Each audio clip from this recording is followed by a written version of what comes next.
Hi. Yeah. So ఏంటి రాబోయే ఎన్నికల గురించి మీ మాటల్లో? గతంలో మేము కొన్ని ఎలక్షన్స్ చూసామండి. 2019 అవ్వచ్చు, 14 అవ్వచ్చు, 9 అవ్వచ్చు, 4 అవ్వచ్చు. 4 నుంచి 2004 నుంచి యాక్టివ్గా ఉన్నాం. ఎలక్షన్లు అన్నీ చూసాం. గత ఎన్నికల్లో ఈ ఎన్నికల్లో భిన్నంగా ఉంది. ఏం భిన్నంగా ఉందంటే 2024 ఎన్నికల్లో అంటే మెయిన్ ప్రధానంగా డబ్బు, మద్యం, గోండాలు, హోదాతనం లేకుండా వీటన్నిటితో తోటాకులతో పేల్చే సైన్యంతో వాళ్ళు వస్తున్నారు. మా దగ్గర ఆయుధాలు లేవు, మాటలు లేవు, తోటాలు లేవు. మేము ఒక మంచి పనులు చేయడానికి, మంచి చేయడానికి ఒక మంచి హృదయంతో పంచుకున్న నాయకుడు మా నాయకుడితో మేము యుద్ధానికి వస్తున్నాము. మా దగ్గర అస్త్రశస్త్రాలు మాత్రమే ఉన్నాయి. ధనబలం లేదు, కుల బలం లేదు, ఆర్థిక బలం లేదు, ఇంకే బలాలు లేవు. మాకున్నది ఒకటే బలం, మా నాయకుడు, మా పార్టీ. సో మనం చూసుకున్నట్లయితే నేను మిమ్మల్ని మీరు ఎవరికి మద్దతు ఇస్తారు, ఎవరికి ఓటు వేస్తారు అనే ప్రశ్న అడగకూడదు.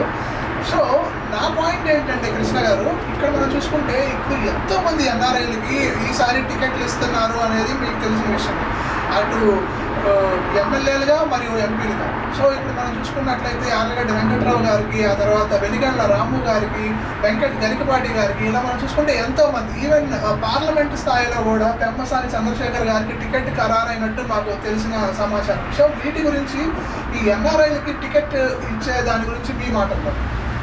సో ఎన్ఆర్ఐకి ఇక్కడ వాళ్ళు ఇక్కడికి వచ్చి ఎన్నో కష్టాలు పడి, ఎన్నో కష్టాలు చూసి అక్కడ కానీ ఇక్కడ కానీ వాళ్ళు వాళ్ళ హృదయాన్ని పటిష్టంగా చేసుకొని, సో నా ప్రాంతానికి నేను ఎంతో కొంత చెయ్యాలి. ఎందుకు చేయాలి నా ప్రాంతానికి? ముందు నేను ఇక్కడ ఆల్రెడీ నా కడుపు నిండా తిన్నాను, నాకు కావాల్సినంత ఆస్తి ఉంది. ఆ ఆస్తిని నెంబర్స్ చాలా చెప్పాలంటే చాలా ఉంది. ఆ నెంబర్స్ని మల్టిప్లై చేసుకోవచ్చు ఎక్కడున్న వాళ్ళ టైం కాదు. నాకు ఇది కాదు, నా ప్రాంతానికి, నా మండలానికి, నా గ్రామానికి ఏదో ఒకటి చేయాలి అనే తపన వాళ్ళందరికీ. వాళ్ళతో పాటు మేము ఇక్కడ కూర్చొని మాట్లాడుకునేటప్పుడు ఒక చంద్రశేఖర్ అన్న అవ్వచ్చు, ఒక రామన్న అవ్వచ్చు, ఒక వెంకట్రావు అన్న అవ్వచ్చు, ఇంకొకరు అవ్వచ్చు, మాకు వాళ్ళు ఒకటే చెప్తారు. వాళ్ళు ఏంటంటే మేము కూడా మీలాగనే 2 బ్యాగులు వేసుకొని ఒక వీసా తీసుకొని ఇక్కడికి వచ్చాము. ఆ తర్వాత ఎన్నో కష్టాలు పడ్డాము, ఎదిగాము. ఎదిగినంత మాత్రాన మాకు ఎటువంటి అవరోధాలు, వేషజాలు లేకుండా ఇక్కడ అందరూ ఒక యూనిటీగా ఉండి మన తెలుగు జాతికి చంద్రబాబు గారు అయితే అహర్నిశలు ఏదైతే కష్టపడ్డారో ఆ కష్టంతో పాటు ఆ చేదోడు వాదోడుగా మేము ఎంతో కొంత మా నియోజకవర్గానికి కావచ్చు, మా గ్రామానికి కావచ్చు, మండలానికి కావచ్చు, ఏమి వనరులు ఉన్నాయో ఆ వనరులు వినియోగించుకొని ఏమి చేయాలి, ఏమి చేయకూడదు, మంచి అంటే వచ్చిన ఫస్ట్ అభివృద్ధిని సృష్టించడం, ఆ సంపదని పంచడం, అది మాకు తెలిసింది. ఆ సంపదను పంచడంలో ఎవరైతే జీవన ప్రమాణాలకి దూరంగా ఉన్నారో వారి కుటుంబాలకి చేర్చడం అన్నమాట. ఆ మధ్యలో వారధిగా ఉండటం, బాబు గారికి పార్టీకి మధ్యలో ఎవరైతే జీవన ప్రమాణాలకి దూరంగా ఉన్నారో, అంటే డౌన్ఫాల్లో ఉన్నారో వాళ్ళకి ఆ పథకాలను అందించడం, వాళ్ళకి ఏదైతే ఆ జీవన పరిమాణాలు దగ్గరికి తీసుకురావటం, అదిగా మంచి విద్యను అందిస్తే వాళ్ళ కుటుంబం ఎంతో బాగుంటుంది. ఎందుకంటే ఉదాహరణకి మేము యాజ్ ఎన్ఆర్ఐలుగా మేము అందరం, ఒక వెంకటరావు అన్న అవ్వచ్చు, ఒక చంద్రశేఖర్ అన్న అవ్వచ్చు, ఒక వెనిగండ్ల రాము అవ్వచ్చు, చాలామంది ఉన్నారండి ఇక్కడ ఎన్ఆర్ఐస్లో.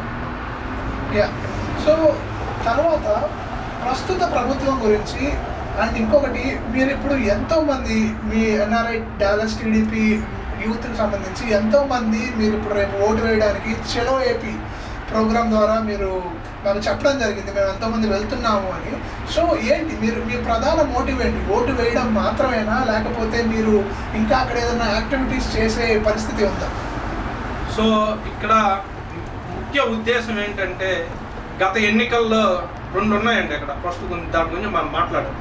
ఒకటి ప్రకృతి, 2 వికృతి. ప్రకృతి అంటే అది ఏ పార్టీ అని కావచ్చు. 1940లో స్వతంత్రం వచ్చిన తర్వాత కాంగ్రెస్ పార్టీ అనేక సంవత్సరాలు పరిపాలించింది.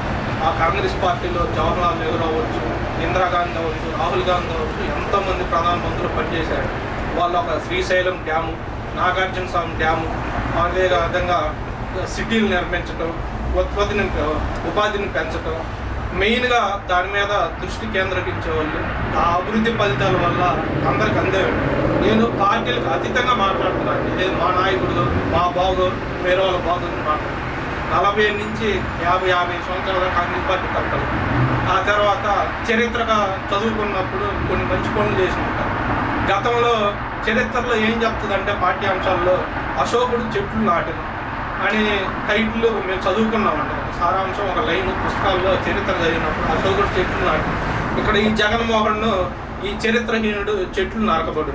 ఇలాంటివి చెప్పుకుంటా పోతే చాలా ఉన్నాయండి. ఇప్పుడు నాకు ఒకరిని విమర్శించడం ఇలా పోవటం నా ఉద్దేశం అది కాదన్నమాట. మా రాష్ట్రం ఏం కోల్పోయింది, మా ఎక్కువ మా మోటో ఏంటంటే ఇక్కడ 2019కు ముందు రాష్ట్రం ఎలా ఉంది, 19 నుంచి 24లో రాష్ట్రం ఏం కోల్పోయింది. ఇప్పుడు ప్రస్తుత ముఖ్యమంత్రి కొంతమంది కొన్ని వర్గాలుగా ప్రజలను విభజించారండి. ఆ వర్గాలలో ఏంటంటే నా బీసీలు, నా ఎస్టీలు, నా మైనార్టీలు, నా వెనకబడ్డ కులాలు నా తోడుగా ఉన్నారు. నేను డైరెక్ట్ డిపాజిట్స్ చేస్తున్నాను వివిధ పథకాల రూపంలో. అది అమ్మబుడ్డ అవ్వచ్చు, నానబడి అవ్వచ్చు, రకరకాల పథకాలు పేర్లు పెట్టి ఈ సెక్షన్ ఆఫ్ ది పీపుల్ని వేరు చేసి వాళ్ళ అకౌంట్లో డిపాజిట్ చేయడం. నేను అకౌంట్లో డిపాజిట్ చేయడం వల్ల అవుట్ ఆఫ్ ది ట్రాన్సాక్షన్ మొత్తం నాకే జరుగుతుంది.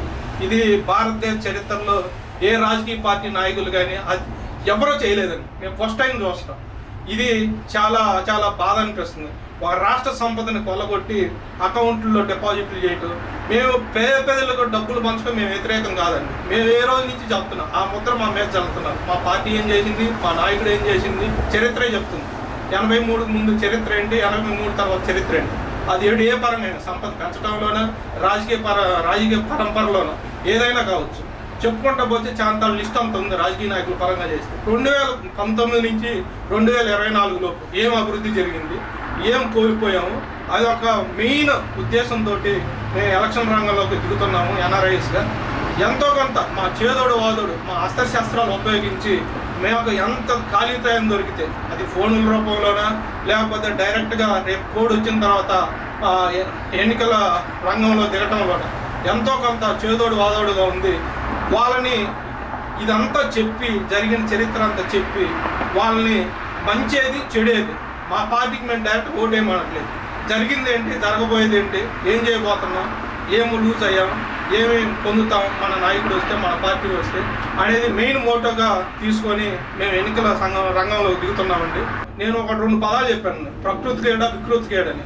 రకరకాల రాజకీయ పార్టీలు గతంలో పరిపాలించి అది వాటర్ కనెక్టివిటీనా, ఎయిర్ కనెక్టివిటీనా, రోడ్ కనెక్టివిటీ అయినా, ఏ కనెక్టివిటీ అయినా వాజ్పేయి గారు అవ్వచ్చు, ఇందిరాగాంధీ అవ్వచ్చు, రాహుల్ గాంధీ అవ్వచ్చు, జవహర్లాల్ నెహ్రూ గారు అవ్వచ్చు, వీళ్ళు వాళ్ళ కనెక్టివిటీ మీద దృష్టి పెట్టి దేశాన్ని అభివృద్ధి పదంలో ఈ రోజు ఉన్న మోడీ వరకు అండి అభివృద్ధి పదంలో దేశాన్ని నడిపిస్తున్నారండి. కానీ ఆంధ్రప్రదేశ్లో విచిత్ర పరిస్థితి ఏంటంటే మన భారతదేశపు రాజధాని అంటే అప్పుడెప్పుడో చరిత్రలో పశ్చిమ బెంగాల్ అని చూసాము, చరిత్రలో చదువుకున్నాం. కానీ ప్రస్తుతం ఢిల్లీ అని చూస్తున్నాం.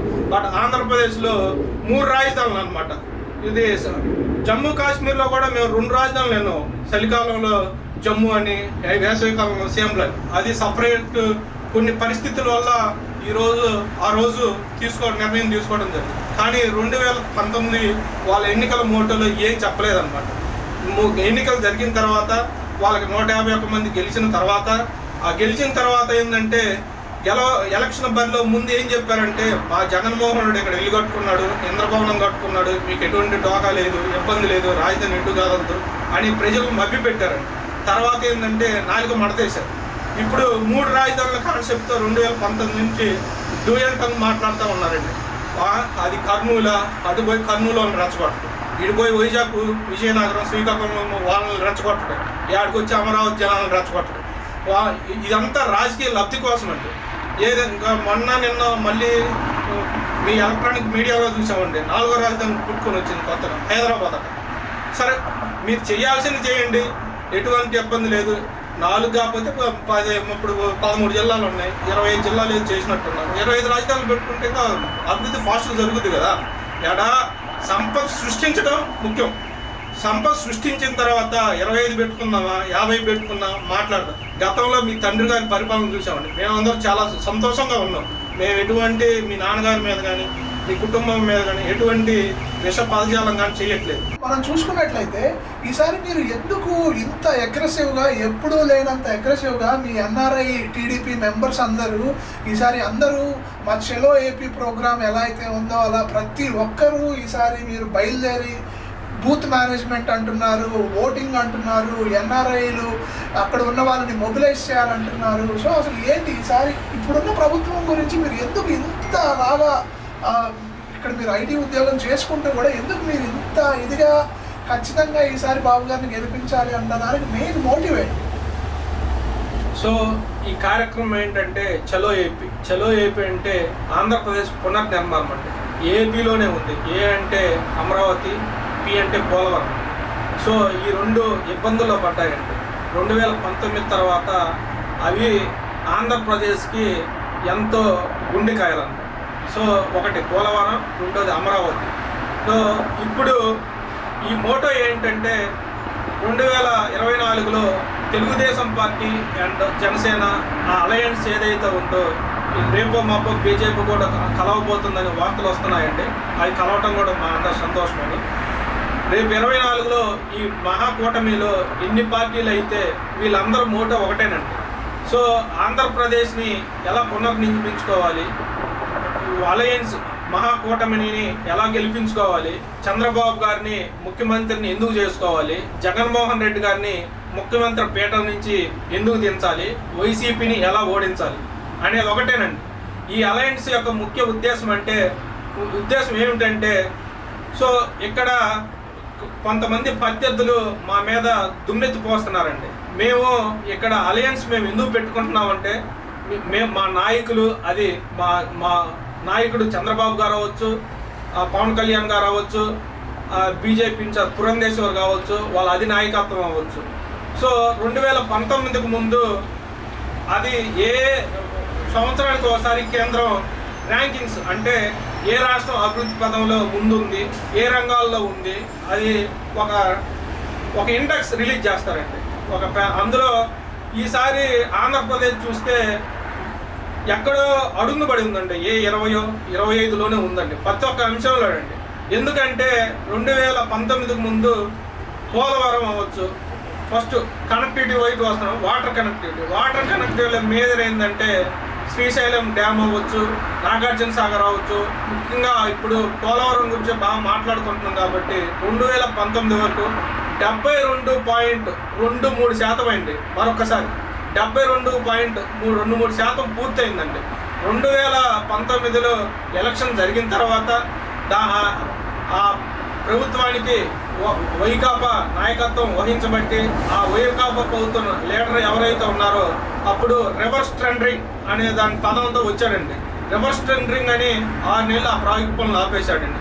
దాని ఏమి ఎంత పెరిగిందండి, వాళ్ళు ఎంత సేవ్ చేశారు? 500 కోట్లు తగ్గించాము.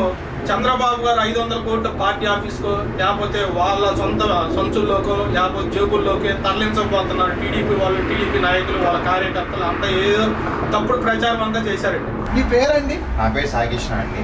సో మీది ఇండియాలో ఏ ఊరు, ఏ నియోజకవర్గం? మాది